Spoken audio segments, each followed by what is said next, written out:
Howdy humans, Chris Oursler here, your designer guy from Colonial Gardens, talking about naturalized landscape beds. A DIY project, really.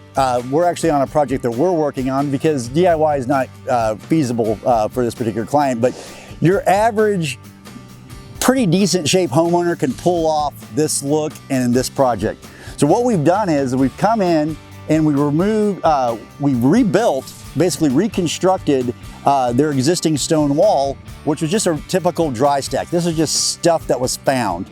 But she wanted to really kind of give it that colonial flair. So we added boulders into that wall. So these are 2-man moss boulders. And that's about what it is. So they're about 100, 150 pounds each. But if you have a dolly, no problem handling that. Another cool thing for naturalized beds is Naturalized Edge. Naturalized Edge is just cut down 6 inches.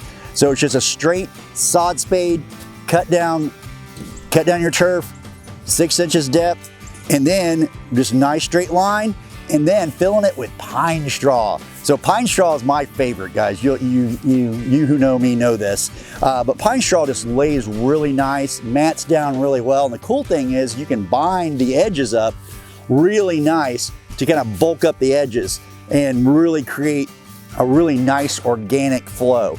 Really key thing to any kind of naturalized bed creation is curves. Nice, gentle curves. Not real sharp curves, but really nice flowing curves, kind of mimic nature. Once again, we can only mimic nature. I mean, nature is the ultimate landscape designer.